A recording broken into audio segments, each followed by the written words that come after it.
In Port of Spain, where music isn't just heard but felt, Nadia Batson lives a life powered by rhythm and purpose. Known as the Soca Queen, her world blends Caribbean energy with bold choices, home, hustle, and heart moving in sync. This isn't about quiet luxury or retreat, it's about motion, creativity, and confidence. From late-night rehearsals to sunlit mornings in Trinidad and Tobago, Nadia's lifestyle reflects a woman who builds momentum, not noise. But before the stages, the anthems, and the legacy, we have to trace the career that made her unstoppable.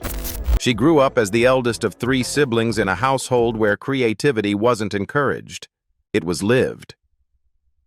Nadia Batson was born on December 7, 1976, in Port of Spain, Trinidad and Tobago, and raised in Barataria, a busy working-class town just outside the capital. Her mother, Helen Batson Williams, was a writer, poet, and drama teacher who filled their home with stories, words, and imagination. By the age of 3, Nadia was already reading newspapers. Not long after, she began writing her own short stories, learning early that voice was power. Music arrived just as naturally. By 8 years old, she was already singing and writing songs, shaping emotion into melody. At St. Joseph TML, she performed qasidas, Islamic ballads that sharpened her vocal control and deepened her cultural awareness. Later, at St. George's College, performance became more than a talent. It became direction. As a teenager in the late 1980s, Nadia co-founded an all-female singing group called Silhouette. The group gained national attention after winning the television show Party Time, opening doors to professional spaces most young artists never reach.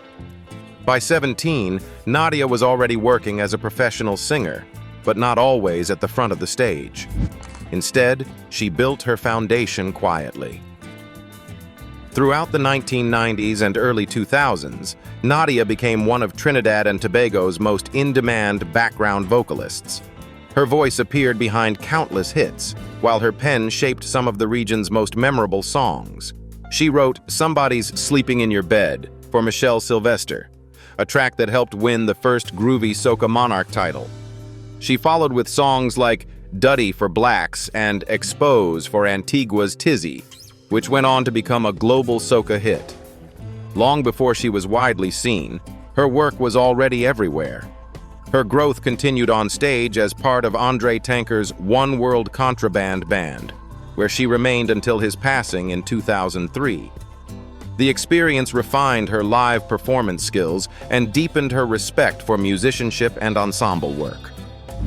A major turning point came in the mid-2000s when Nadia joined KES The Band as the lead female and frontline vocalist. Performing alongside Kees Diefenthaler, she stepped into a brighter spotlight while continuing to dominate behind the scenes as a songwriter. Her lyrical reach expanded, crafting hits for soca giants like Machel Montano, Papa Bottle, Farmer Nappy, Hook and May, Wifey, Loosen the Chain, as well as Destra Garcia, Allison Hines, and Patrice Roberts. The industry began calling her what she had quietly become, a lyrical queen. By 2007, her profile rose even higher when she placed runner-up in the power category of the International Soca Monarch with My Land, performed alongside Keys. It was no longer just about writing hits for others. Her own voice now carried weight. After leaving KES, Nadia made a defining move. In 2011, she formed SASS Nation, an all-female soca band where she served as band leader. It wasn't just a musical decision, it was a statement. Empowerment, leadership, and ownership became central to her identity. Her influence soon extended beyond music. In 2014, Nadia joined the judging panel of Digicel Rising Stars Trinidad and Tobago, mentoring young talent and shaping the next generation. Her contract was renewed the following year, confirming her role not just as an artist, but as a guide. From child storyteller to soca powerhouse, Nadia Batson built her career with patience, discipline, and vision. And now, with that journey behind her, we step into the space where she resets, creates, and lives. House in Port of Spain, Trinidad and Tobago. The two-story townhouse sits in a prime location, surrounded by lush gardens and opening up to sweeping sea views that immediately slow you down. This isn't a showpiece home meant to impress from afar. It's a space meant to be lived in, shared, and enjoyed.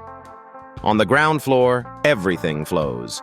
The fully equipped kitchen opens directly into the living and dining area, creating one continuous open space where conversations move easily and music never feels out of place. Large doors lead straight out to a covered patio and sun deck, blurring the line between inside and outside. It's easy to imagine long evenings here, casual dinners, sunset cocktails, friends laughing as the sky changes color. Just beyond, a private pool anchors the space, inviting quick dips to cool off between moments. Ceiling fans keep the air moving, making the tropical climate feel gentle rather than overwhelming. Practical details are handled quietly. A guest bathroom and laundry room sit along the hallway, tucked away but perfectly placed for daily use. The first guest bedroom on this level feels more like a private suite than a spare room. With a double bed, seating area, TV, dressing room, and ensuite bathroom, it offers comfort without intrusion. French doors open directly onto the pool deck and garden, giving guests their own connection to the outdoors and a sense of independence. Upstairs, the home opens into light and views. The master bedroom is calm and commanding, with a private balcony overlooking the sea, a place for early mornings or late-night reflection. A spacious dressing room leads into a luxurious ensuite bathroom, complete with both a bathtub and shower, designed for recovery as much as routine. The second upstairs guest bedroom mirrors that same thoughtful design, with its own balcony, dressing area, and ensuite bathroom, all framed by the same captivating ocean backdrop. Throughout the home, air conditioning and ceiling fans ensure year-round comfort. But the real luxury here isn't mechanical, it's balance. The house sits close to upscale restaurants, high-end shopping, and the beach, yet once inside, the noise disappears. What remains is ease, flow, and energy.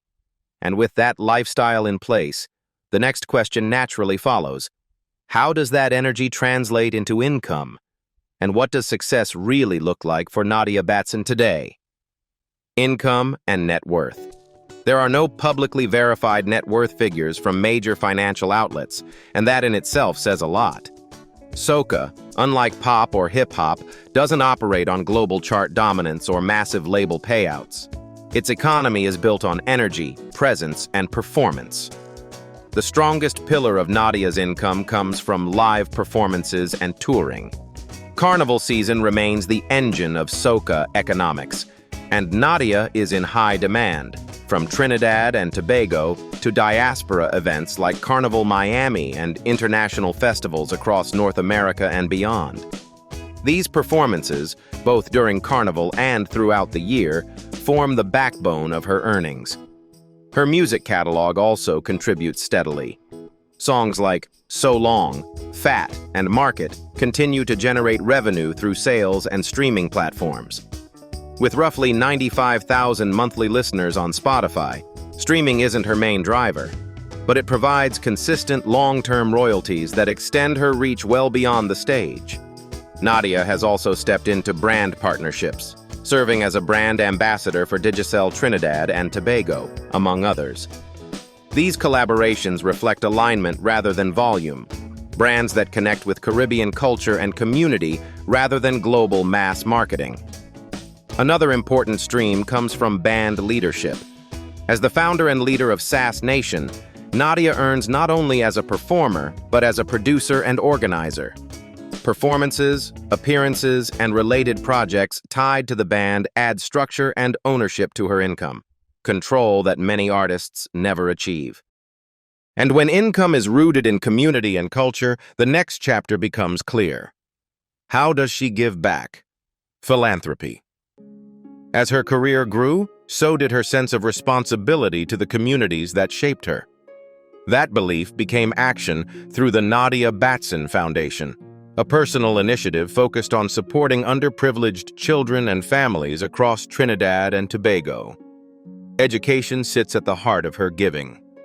Nadia understands that opportunity often begins with something as simple as the right tools. Through her foundation, she has consistently donated school supplies, backpacks, stationery, tablets, and learning materials to schools and community organizations. In recent years, these efforts have reached places like Hindu El Dorado North School, where dozens of tablets were delivered in partnership with the Digicel Foundation, as well as Calvary and the Tunapuna/Piarco Regional Corporation, helping ease the pressure on families struggling to prepare their children for school. Her annual back-to-school initiatives have become especially meaningful. Rather than one-time gestures, these are hands-on efforts where Nadia and her team show up in person, meeting parents, greeting children, and distributing supplies in communities such as Tunapuna, Port Erskine, Napuna, and Point Fortin. For many families, these moments mean more than material support. They signal care, visibility, and encouragement. What makes her philanthropy stand out is its tone. There's no distance, no performance. Nadia gives the same way she lives and works, present, engaged, and grounded in community. Her foundation doesn't aim to solve everything. It focuses on making today a little lighter and tomorrow a little more possible. And after seeing how she pours energy into others, the story naturally turns inward, to understand Nadia Batson's personal life and how she balances purpose, pressure, and peace beyond the stage. Personal life. For Nadia Batson, life behind the music has always been about partnership, resilience, and quiet strength. In December 2016, she became engaged to her longtime partner, businessman, and music producer Don Eco George, also known to fans as Erickson George. Their relationship grew naturally from trust and shared vision, and they later married away from the public eye. Nadia has always protected that boundary. No wedding spectacle, no oversharing. What matters is that Don has remained both her life partner and a steady business collaborator, working alongside her on music production and creative projects. When it comes to family, Nadia has chosen privacy with intention. She has never publicly discussed pregnancies or children, and she has stayed consistent about keeping that part of her life personal. In an industry where visibility is often mistaken for relevance, her restraint is a form of control. That strength was tested in December 2022 when tragedy struck close to home. The murder of her younger brother deeply shook her world. It wasn't something she rushed past or buried under work. Instead, Nadia stepped back in 2023, reducing her commitments and allowing herself space to grieve. Songwriting became her refuge, a place to process pain, memory, and healing without explanation or deadline. Now in her 50s, Nadia continues to live in Arima, Trinidad, and Tobago, grounded in the same environment that shaped her voice. She remains fully active in music, leading Sass Nation, the all-female soca band she formed in 2011 after leaving Kes the band. What began as a bold statement has grown into a lasting platform, one built on leadership, mentorship, and creative ownership. As Nadia Batson's story shows, strength isn't just found on stage, it's built in quiet choices, personal resilience, and the courage to keep creating even after loss. Thank you for staying with us through every chapter of her journey. Your time, attention, and continued support allow stories like this to be told with honesty and depth. If this video resonated with you, please like, subscribe, and share your thoughts in the comments. We're grateful to have you here, and we'll see you again in the next story.